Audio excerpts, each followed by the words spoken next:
दोस्तों, अगर पत्नी है तो दुनिया में सब कुछ है। राजा की तरह जीने और आज दुनिया में अपना सिर ऊंचा रखने के लिए अपनी पत्नी का शुक्रिया कीजिए। आपकी सुविधा असुविधा आपके बिना कारण के क्रोध को संभालती है। तुम्हारे सुख से सुखी है और तुम्हारे दुख से दुखी है।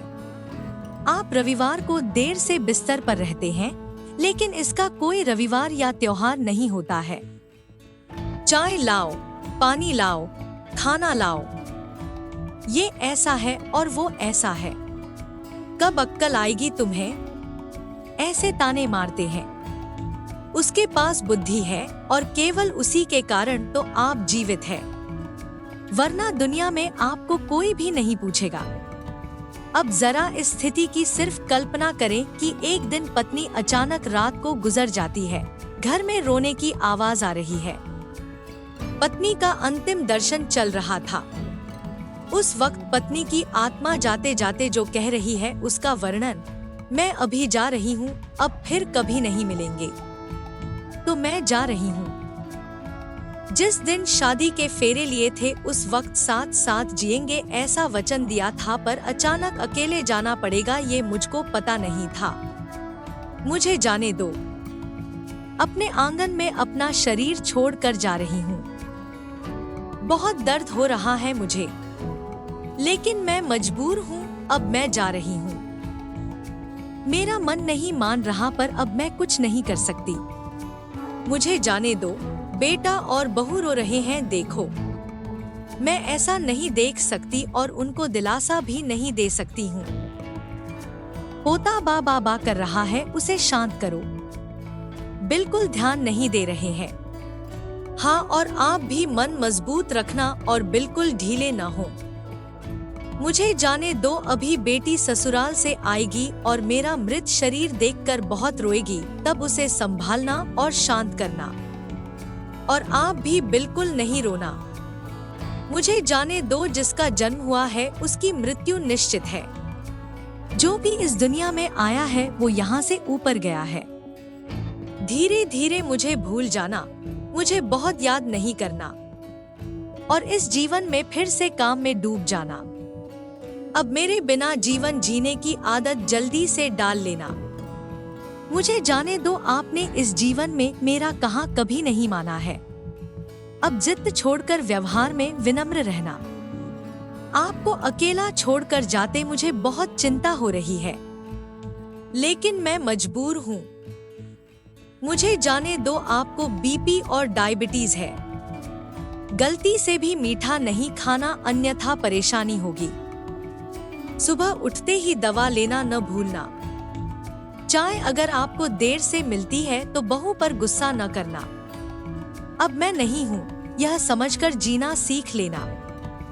मुझे जाने दो। बेटा और बहू कुछ बोले तो चुपचाप सब सुन लेना। कभी गुस्सा नहीं करना। हमेशा मुस्कुराते रहना, कभी उदास नहीं होना।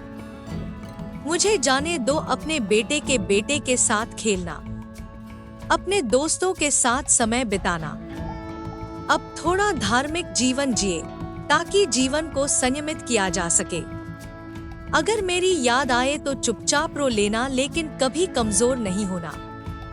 मुझे जाने दो। मेरा रुमाल कहाँ है, मेरी चाबी कहाँ है, अब ऐसे चिल्लाना नहीं। सब कुछ ध्यान से रखने और याद रखने की आदत डालना। सुबह और शाम नियमित रूप से दवा ले लेना। अगर बहू भूल जाए तो सामने से याद कर लेना। जो भी खाने को मिले प्यार से खा लेना और गुस्सा नहीं करना। मेरी अनुपस्थिति खलेगी पर कमजोर नहीं होना। मुझे जाने दो। बुढ़ापे की छड़ी भूलना नहीं और धीरे धीरे से चलना। यदि बीमार हो गए और बिस्तर में लेट गए तो किसी को भी सेवा करना पसंद नहीं आएगा। मुझे जाने दो। शाम को बिस्तर पर जाने से पहले एक लोटा पानी मांग लेना। प्यास लगे तभी पानी पी लेना। अगर आपको रात को उठना पड़े तो अंधेरे में कुछ लगे नहीं, उसका ध्यान रखना। मुझे जाने दो। शादी के बाद हम बहुत प्यार से साथ रहे। परिवार में फूल जैसे बच्चे दिए। अब उस फूलों की सुगंध मुझे नहीं मिलेगी। मुझे जाने दो, उठो, सुबह हो गई, अब ऐसा कोई नहीं कहेगा। अब अपने आप उठने की आदत डाल देना, किसी की प्रतीक्षा नहीं करना। मुझे जाने दो, और हाँ, एक बात तुमसे छिपाई है, मुझे माफ कर देना। आपको बिना बताए बाजू की पोस्ट ऑफिस में बचत खाता खुलवाकर 15 लाख रुपए जमा किए हैं। मेरी दादी ने सिखाया था, एक एक रुपया जमा करके कोने में रख दिया। इसमें से 5-5 लाख बहू और बेटी को देना और अपने खाते में 5 लाख रखना अपने लिए। मुझे जाने दो, भगवान की भक्ति और पूजा करना भूलना नहीं। अब फिर कभी नहीं मिलेंगे। मुझसे कोई भी गलती हुई हो तो मुझे माफ कर देना।